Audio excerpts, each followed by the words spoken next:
I like it because I know one thing for certain is that if you do get married, you must commit yourself to that. When Florida's wildlife officials stood in front of the cameras and announced their new plan to fight the state's worst invasive species crisis, half the room didn't know whether to applaud or laugh.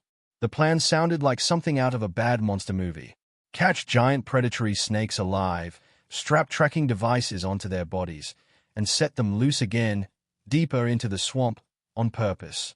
Skeptics online called it insane. Late-night hosts joked that Florida had officially run out of ideas. Wildlife biologists in other states raised their eyebrows. But inside the mangroves and sawgrass of the Everglades, something was already changing. And within a few short years, the mockery turned into headlines nobody expected. This is the real story of how Florida fought an unstoppable predator by turning it against itself, and why the truth behind it is stranger than any clickbait title could capture. To understand why Florida got this desperate, you have to go back decades, long before anyone had heard the words Judas snake. In the early 1990s, South Florida was home to a booming exotic pet trade. Reptile shows, breeding facilities, and private collectors kept thousands of Burmese pythons in captivity across Miami-Dade County. These snakes are native to Southeast Asia, capable of growing past 16 feet long and weighing well over 100 pounds. In captivity, they were exotic curiosities. In the wild, they would become an ecological nightmare. Then, in August 1992, Hurricane Andrew tore through South Florida with catastrophic force. Among the buildings it flattened was a python breeding facility near the edge of the Everglades. The storm ripped the enclosures open, and an unknown number of pythons simply slithered out into the wetlands and vanished into the sawgrass. Around the same time, exotic pet owners who could no longer handle snakes that had grown too large for their homes began quietly releasing them into the same swamps, assuming the wild would simply absorb them the way it absorbed everything else. It didn't. The Everglades turned out to be almost perfectly designed for a Burmese python to thrive. Warm, wet, teeming with prey, and utterly free of natural predators large enough to challenge a grown python, the ecosystem gave the snakes exactly what they needed to explode in number. Female pythons can lay between 50 and 100 eggs in a single clutch. With no alligators, panthers, or bobcats reliably eating anything that size, and with pythons able to eat almost anything that moved, from rabbits to deer to wading birds to, in some documented cases, full-grown alligators, the population didn't just grow. It detonated. By the early 2000s, wildlife officials started noticing something deeply unsettling on their nighttime road surveys through the Everglades. The mammals were disappearing. Raccoon sightings dropped by over 90%. Opossum sightings dropped by a similar margin. Bobcats, marsh rabbits, and white-tailed deer all collapsed in areas where pythons had become established. Researchers who spent years studying the region's food web watched an entire ecosystem quietly hollow out from the inside, and the culprit left almost no trace. Burmese pythons are ambush predators. They are covered in blotchy brown and tan patterns that blend seamlessly into the marsh grass and tree cover. A snake 16 feet long can lie completely still less than 10 feet from a hiking trail and remain functionally invisible to the human eye.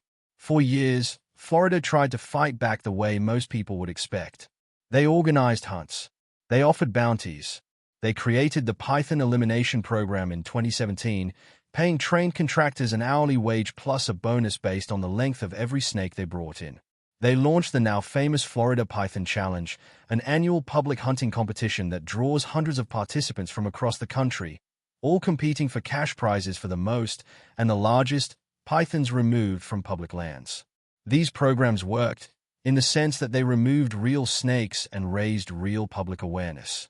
Since the year 2000, Florida has documented more than 23,000 Burmese pythons captured and reported to state wildlife authorities. That sounds like an enormous number, and it is. But wildlife biologists who have studied the python population kept returning to an uncomfortable estimate. The actual number of pythons living in the wild across South Florida could be anywhere from 100,000 to several hundred thousand individuals. 23,000 captured over 2 decades is a rounding error against a population that size. Researchers began referring to the removals as scratching the surface of an iceberg. Human hunters, no matter how skilled, were combing an environment that had evolved to hide exactly this kind of animal from exactly this kind of hunter. That is the moment when Florida's approach started to get creative, and, to plenty of outside observers, a little unhinged. Wildlife biologists working with the United States Geological Survey and the Conservancy of Southwest Florida had noticed something curious about python behavior during breeding season. Male pythons are relentless when it comes to finding a mate. During the winter mating months, a male python can travel remarkable distances, cutting through dense, nearly impassable terrain, driven by scent trails left by receptive females. Where a human tracker with a machete might spend days failing to locate a single snake, a motivated male python could find one in a fraction of the time, simply because he was built by millions of years of evolution to do exactly that. So researchers asked an unusual question. What if, instead of trying to outhunt the pythons, they let the pythons hunt each other? The plan that emerged became known, only half-jokingly, as the Judas Snake Program, a name borrowed from a much older wildlife management tactic used for decades against invasive goats and pigs on isolated islands, where a single tagged animal is released back into a herd to betray its location to hunters. Applied to pythons, the idea worked like this. Researchers captured male pythons, implanted or attached radio and GPS transmitters onto their bodies, and then released them, alive, back into the Everglades during breeding season. From that point on, the tagged male became an unpaid, unwitting scout. Biologists tracked his movements remotely, and when his signal indicated he had stopped moving and stayed in one place for an unusually long time, that was the telltale sign he had found a female, and where there is a breeding pair, there is very often a cluster of other males converging on the same spot. Teams would move in, and instead of finding one python hidden somewhere in thousands of acres of wetland, they would find several in a single location, sometimes including a large, egg-laden female capable of producing dozens more pythons if left alone. Removing one breeding female during this window could prevent the birth of an entire future generation in a single sweep. This is the detail that turned heads and, admittedly, produced a wave of ridicule when it first became public. Florida wasn't just hunting snakes. Florida was deliberately capturing, tagging, and re-releasing snakes back into the wild, on purpose, as a strategy. To anyone hearing it secondhand, it sounded absurd, like fighting a fire by pouring on more gasoline and hoping it burned in a useful direction. Social media commentary mocked the idea openly. Environmental forums debated whether wildlife officials had lost their minds. Even some hunters involved in the Python Challenge admitted their first reaction was disbelief that the state was intentionally putting more snakes back into the swamp. But the biology behind the plan was sound, and the early results were difficult to argue with. In one widely cited early trial, a single tagged male python led researchers to a breeding aggregation that resulted in the removal of multiple large females and dozens of pounds of python biomass in one operation, a haul that would have taken a conventional hunting team weeks or months to achieve by chance encounter alone. The tagged males, it turned out, were extraordinarily good at their unintentional job. Some individual scout pythons have been credited with leading researchers to dozens of additional snakes over the course of a single breeding season, essentially working as double agents against their own species. The Judas Snake Program was only the beginning of Florida's shift towards smarter, stranger, and more technologically driven tactics. Around the same period, wildlife agencies began deploying specially trained detector dogs, breeds selected for scenting ability and stamina, taught to alert their handlers to the specific smell of python skin and python nests hidden in dense brush where no human eye could see them. These dogs proved remarkably effective at locating python eggs before they hatched, cutting off future population growth at its earliest and most vulnerable stage. Thermal imaging technology entered the fight as well. Because pythons are cold-blooded and often emerge to bask or hunt during the cooler hours of night, researchers and hunters began using handheld thermal cameras and, eventually, drone-mounted thermal imaging systems to spot the faint heat signature of a python's body against the cooler background of swamp vegetation, a technique that dramatically increased detection rates in areas too thick or too dangerous for a human to search on foot. Then came the twist that, in its own way, was even stranger than releasing tagged snakes back into the wild. Florida wildlife officials realized that if they wanted hunters to remove pythons faster and in greater numbers, they needed an economic incentive that went beyond a flat government bounty. That is when the state partnered with a biotechnology company called Inversa, a business built around an unusual premise, turning the skins of invasive species into sustainable luxury leather. Instead of simply killing a python and disposing of the carcass, contractors working with the Python Elimination and Python Action Team programs began supplying python skins to Inversa, which processes them into leather goods sold commercially, all while donating a portion of proceeds back to conservation efforts. Suddenly, removing an invasive predator wasn't just an act of environmental duty paid for by taxpayer bounty money. It became the raw material for an actual industry, one that only exists because the snake should never have been in the Everglades in the first place. Governor Ron DeSantis publicly credited this partnership with supercharging removal numbers, and the data backed up the claim in dramatic fashion.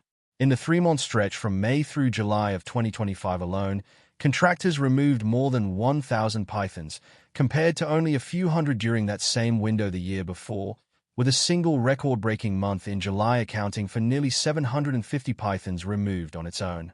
Put all of these strategies together, the tagged scout snakes, the detector dogs, the thermal drones, and the leather industry bounty, and you get something that looks less like a single government program and more like a coordinated, multi-front campaign, blending old-fashioned field biology with modern technology and free-market economics.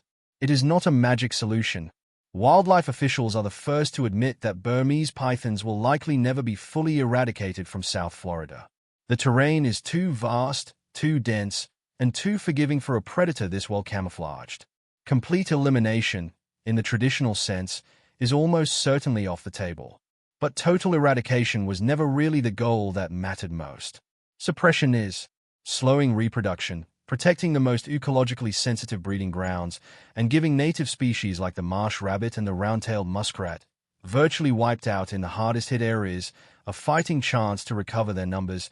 That is the metric researchers actually track, and on that metric, the newer strategies are showing real, measurable progress. There is something almost poetic about the whole situation, once you step back and look at it clearly. The very trait that made Burmese pythons such a devastating invader, their evolved instinct to relentlessly seek out mates across impossible terrain, is now the trait being used to hunt them down. The species' greatest biological strength has been quietly repurposed into its greatest vulnerability. Nature didn't design that irony on purpose, but the researchers who noticed the opportunity and built an entire removal strategy around it deserve real credit for turning mockery into results. When the plan was first announced, critics pictured swamps overrun with even more snakes, an image straight out of a disaster headline. What actually happened was closer to the opposite. Every tagged male python released back into the wild became, in effect, a spy working against his own kind, walking straight into ambushes his own biology had no way of avoiding. None of this erases the scale of the problem Florida is still facing. Python sightings continue across an expanding range, and researchers have documented cases of pythons pushing northward beyond their originally assumed cold tolerance limits, raising concerns about how far this invasive population could eventually spread if left unchecked. The financial cost of these combined programs runs into the millions of dollars annually, funded through a mix of state budgets, federal land access agreements, and private partnerships. And for every python captured through a tagged scout or a detector dog alert, biologists know there are still countless others hidden in territory too remote or too dense to search effectively. This is not a story with a tidy, permanent ending. It is an ongoing fight, updated year by year as new technology and new tactics get tested against an adversary that has had every advantage of surprise, camouflage, and reproductive capacity on its side since the moment the first python slipped free of a storm-wrecked breeding facility more than 3 decades ago. But the numbers Florida has produced since embracing these unconventional methods speak for themselves. Record removal totals. Entire breeding aggregations located and eliminated in single operations that once would have required months of blind searching. A functioning commercial supply chain that turns the invader's own body into an incentive for its removal. And a strategy so counterintuitive that it was mocked publicly before it ever had the chance to prove itself, only to become one of the most closely studied invasive species management case studies in the country. Wildlife agencies from other states dealing with their own invasive predators, from lionfish in the Atlantic to feral hogs across the South, have reportedly taken notice of Florida's approach, studying whether similar tagged scout and economic incentive models could be adapted to their own ecological crises. What began as a plan so strange that it drew laughter from skeptics online has become something closer to a blueprint. It's worth pausing on just how strange the Florida Python Challenge itself looks from the outside, because it says a lot about how desperate and how creative the state had to become. Every year, hundreds of participants, ranging from lifelong reptile wranglers to total amateurs who signed up on a whim, descend on the Everglades for a competition that would sound like satire if it weren't real. Contestants spend days and nights driving levee roads at a crawl, scanning the grass with headlamps, wading into canals, and occasionally getting far closer to an alligator than anyone would choose to on purpose, all in pursuit of prize money for the longest or most numerous pythons caught alive by hand or humanely dispatched on the spot. News crews cover it every year with a mix of fascination and disbelief. Out-of-state viewers watch clips of grown adults wrestling 12-foot snakes in chest-deep water and assume it must be some kind of publicity stunt. It isn't. It is one genuine piece of a much larger puzzle, and organizers have been candid that the competition captures only a small fraction of the total population each year. Its real value lies less in the raw removal numbers and more in what it does for public awareness, funding, and the recruitment pipeline that feeds trained contractors into the more sustained, professional removal programs running year-round. That recruitment pipeline matters more than most outsiders realize. Being a python removal agent is not a hobby you pick up casually. Contractors working for the Python Elimination Program and the Python Action Team removing invasive constrictors undergo real training, learn to safely handle animals capable of delivering a serious bite or a dangerously powerful constriction, and are expected to operate in some of the most physically punishing terrain in the country. Waist-deep mud, biting insects by the thousands, venomous cottonmouths and diamondback rattlesnakes sharing the same habitat, and searing subtropical heat are just the baseline conditions of the job. Agents are equipped with GPS-enabled devices to log their exact location and hours, both for payroll verification and, just as importantly, for building a long-term data set of exactly where pythons are being found, which helps researchers refine future search efforts and identify emerging hot spots before they turn into full breeding strongholds. Every successful capture gets logged, measured, and in many cases necropsied, with stomach contents documented to build an ever-growing picture of exactly what native species are being lost to python predation across different regions of the Everglades ecosystem. The scientific data collected from those necropsies has been sobering in its own right, and is part of why the state was willing to greenlight a plan as unconventional as the Judas snake program in the first place. Researchers have pulled full-grown white-tailed deer, adult bobcats, and even alligators out of the stomachs of captured pythons, along with dozens of species of wading birds that nest in the Everglades' fragile rookeries. Studies conducted along established nighttime survey routes documented not just a decline but a near collapse in mammal sightings following the python population spread, with researchers describing some areas as functionally emptied of the mid-sized mammals that once defined the ecosystem's food web.